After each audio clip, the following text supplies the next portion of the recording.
जय हिंद प्यारे साथियों, मैं अभिषेक पांडे आप सभी का फिर से स्वागत करता हूं आपके अपने यूट्यूब चैनल वंदे मातरम 2.0 में। जैसा आप सभी का भाई सीआरपीएफ एएसआई और एसआई का जो है फिजिकल के एडमिट कार्ड आपने देख लिए होंगे। अब मैं यहाँ पे आपको मेन कन्फ्यूजन जो है सबके अंदर क्रिएट हो रही है। यहाँ पे जो एडमिट कार्ड में लिखा हुआ है साफ साफ कि पीएसटी, पीईटी, डीबी और डीएमई, आरएमई के साथ ही एक साथ ही करवाए जाएंगे। यहाँ पे भाई मैं बता दे रहा हूँ कि ये एडमिट कार्ड जो है हर एक प्रोसेस के लिए आपका इशू किया गया है। अगर आप यहाँ पे पीएसटी क्लियर कर जाते हो उसके बाद आपका पीईटी करवाया जाएगा। पीईटी आप क्लियर कर जाते हो उसके बाद डॉक्यूमेंट वेरिफिकेशन होगा, इसी वक्त उसी साथ आपका डॉक्यूमेंट वेरिफिकेशन होगा और उसी को होने के बाद ही डिटेल मेडिकल एग्जामिनेशन और री मेडिकल एग्जामिनेशन ही करवा लिया जाएगा। यहाँ पे कोई भी अलग से प्रोसेस और नहीं होने वाला है भाई। अब मुझे नहीं लग रहा है कि एक साथ ही एक साथ ही इतना सब कुछ है, मतलब कुछ कैसे करवा लेंगे। मैं भी भाई थोड़ा कन्फ्यूजन में था और मुझे भी घबराहट हो रही है क्योंकि मेरा भी है खुद का। तो देख सकते हो अभिषेक पांडे और मतलब AWS कैटेगरी से था भाई। और मेरा जो है वो 17 तारीख को है, यहाँ पे देख सकते हो आप 17 तारीख को है और लखनऊ में ही मेरा पास में ही है, तो उसमें कोई ज़्यादा परेशान होने वाली बात नहीं है। लेकिन 8 बजे मुझे भी रिपोर्ट कर जाना है वहाँ पे।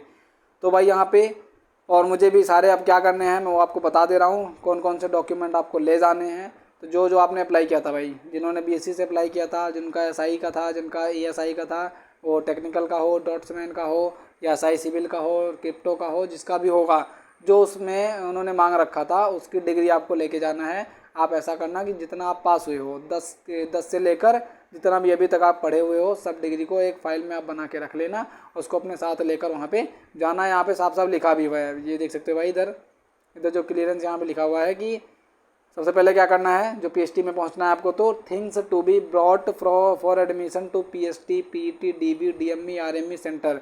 तो 2 colour copies of printed e admit card and 10 colour for passport size photographs. ये आपको लेना है, मैंने 10 फोटो ले लेना है पासपोर्ट साइज भाई आपको, और 2 जो है कलर प्रिंट आउट ले लेना है। यही जो एडमिट कार्ड अभी दिखाया मैंने, इसका आपको 2 कलर प्रिंट आउट निकलवा लेना है। और आपको एक बात और ध्यान में रखनी है, जिसका आपने पेपर दिया था, जब आपने पेपर दिया था तब भी 2 एडमिट कार्ड अलाउ किए थे सीआरपीएफ ने। उसमें से एक जमा हो गया था, एक आपके पास होगा, उसको भी लेके जाना है आपको। अगर खो गया होगा तो कोई बात नहीं, परेशान मत होना। खो गया होगा तो कोई बात नहीं, आप फिर से एडमिट कार्ड अपना डाउनलोड कर लेना, या आपके पास अगर हिफाजत से रखा होगा तो उसको आप प्रिंट आउट करके लेके चले जाना। अगर खो गया होगा तो कोई बात नहीं, उसमें कोई भी प्रॉब्लम होने वाली नहीं है। यहाँ पे कहीं भी लिखा नहीं गया है कि हमें वो एडमिट कार्ड लेके जाना है जो हमारा पेपर के वक्त हमें मिला था। यहाँ पे साफ साफ आगे मैं पढ़ के बता दे रहा हूँ क्या क्या लेके जाना है, क्या क्या आपको वहाँ पे देखने को मिलेगा। Original photo ID proof as mentioned below in the instruction. तो अभी नीचे दे दिया जाएगा, प्रूफ आईडी दी हुई है, उसमें से कोई एक आपके पास जरूर से ज़रूर होना चाहिए। और ब्लू बॉल पेन लेके जाना है आपको, वाटर बोतल लेके जाना है, वो अभी फिलअप करना पड़ेगा भाई। एडमिट कार्ड उनके सामने फिलअप करना है, यहाँ पे मत फिलअप कर देना। कोई कोई कैंडिडेट यहाँ पर फिलअप कर लेते हैं फिर वहाँ पे लेके जाते हैं, तो आपको कैंडिडेचर वहाँ पे ख़त्म कर दिया जाएगा और टाइम नहीं दिया जाएगा। क्योंकि वहाँ पे 8 बजे पहुँचे और फिलअप करके पहुँचे हो, उसके बाद दोबारा प्रिंट आउट करा के ले जाने में आपको टाइम नहीं दिया जाएगा उसके लिए। तो पहले से आपको किसी भी तरीके से एडमिट कार्ड में कुछ भी लिखना नहीं है। फेस मास्क ये वगैरह वगैरह तो अलग बातें हैं। सेकंड बात करें, the candidate must bring this e admit card at the examination centre. No candidate will be allowed entry without this e admit card. मैं बात करूँ अभी यहाँ पे लिखा हुआ है कि अगर किसी के पास ये एडमिट कार्ड ना हुआ तो उसको अलाउ नहीं किया जाएगा सीआरपीएफ कैंट के अंदर, या सीआरपीएफ जो एकेडमी है उसके अंदर अलाउ नहीं किया जाएगा। जैसे कोई सोर्स लगवा ले कि मैं इनको ले आया हूँ उनको ले आया हूँ, तो कोई भी तरीके से कोई अदर पर्सन अलाउ नहीं किया जाएगा। सिर्फ आप ही अलाउ किए जाओगे जिनके पास एडमिट कार्ड रहेगा। फ़ोटो मैच कर लेंगे आधार कार्ड से, और प्रिंट आउट जो आप निकलवाओगे उसमें जो फोटो रहेगी वो मैच करा के अंदर तभी जाने दिया जाएगा आपको। उसके बाद यहाँ पे लिखा हुआ है थर्ड पॉइंट पे, please retain 1 copy of this admit card carefully as the same is required to be produced whenever required by the board. और क्या करना है, एक एडमिट कार्ड जमा कर लिया जाएगा, दूसरा आपको दे दिया जाएगा, उसको संभाल के आपको रखना है जब तक आपका आरएमई नहीं हो जाता है। बाई चांस आपको फिजिकल क्लियर कर गए, डॉक्यूमेंट वेरिफिकेशन हो रहा है वो क्लियर करके, आप डीएमई हो रहा है वो क्लियर करके, आपको चलो रीमेडिकल मिल गया, तो रीमेडिकल के वक्त तक इसे आपको अपने पास रखना पड़ेगा और फाइनल ज्वाइनिंग तक भी अपने पास ही से रखना पड़ेगा। Candidates are required to reach their allotted examination centers on reporting time as mentioned in the e-admit card, which is 1.5 hours in advance, so that entry formalities can be done smoothly। तो भाई आपको 1-2 घंटे पहले पहुंचना है, जितना time दिया हुआ है वहाँ पे। You are advised to bring following original testimonials along with 1 set of self-attested copies of the same, else you may be permitted to enter the venue। यहाँ पे तो आपको ये सारे डॉक्यूमेंट्स आपको लेके जाना है। यहाँ पे देख लीजिए भाई, मैं बताने जा रहा हूँ एक एक करके। Certificate of date of birth, तो सर्टिफिकेट डेट ऑफ बर्थ की अगर मतलब आपकी जन्म तिथि का जो प्रमाण पत्र है अगर वो है तो जन्म प्रमाण पत्र जिसे कहते हैं वो है तो वो लेके जाइए। नहीं तो आप 10th की मार्कशीट लेके जा सकते हैं वहाँ पे।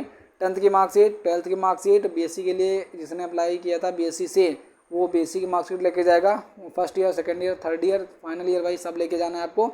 और necessary educational, civil, technical, professional, वही यहाँ पे लिखा हुआ है कि अगर आपने टेक्निकल के लिए अप्लाई किया था तो भाई उसकी डिग्री लेके जाना है बीएसएफ की, बीएससी की। सिविल के लिए अप्लाई किया था तो उसमें मैकेनिकल इंजीनियरिंग मांग रखा था, उसकी डिग्री आपको लेके जाना है। प्रोफेशनल के लिए अप्लाई किया था भाई डॉट्समैन हो गया, क्रिप्टो का हो गया, तो उसके लिए आपको उसकी डिग्री होना वहाँ पे अनिवार्य है जो उन्होंने मांग रखा था, तभी आप पेपर ही दिए होंगे भाई।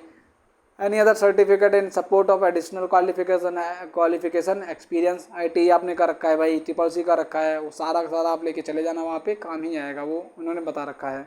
SC ST OBC certificate is if applicable, यानी भाई SC ST OBC का भाई कास्ट सर्टिफिकेट लगेगा तो वो अपना कास्ट सर्टिफिकेट लेके जाएंगे। यहाँ पे नॉन क्रीमिलियर, क्रीमिलियर नहीं लिखा हुआ है तो कोई सा भी चल जाएगा भाई, उसे लेके चले जाना बस।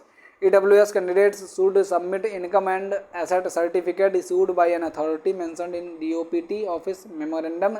ये आपका लिखा हुआ है कि EWS कैटेगरी से अगर कोई कैंडिडेट है तो वो भाई लेकर जाएगा इनकम एंड एसेट सर्टिफिकेट, जो आय प्रमाण पत्र बनता है, EWS का सर्टिफिकेट बनता है, वो आपको लेके जाना है। यहाँ पे PAN card, Aadhaar card, voter ID card, passport and driving licence ATC, इनमें से अगर कोई भी आपके पास है वो आप लेके वहाँ पे जा सकते हैं। इतना हो गया। नो ऑब्जेक्शन सर्टिफिकेट NOC, ये अलग बात है भाई, एक्स सर्विसमैन के लिए अलग लिखा हुआ है यहाँ पे। 6वें पॉइंट पे पढ़ लेते हैं भाई, इंपॉर्टेंट है ये, पढ़ लो एक बार।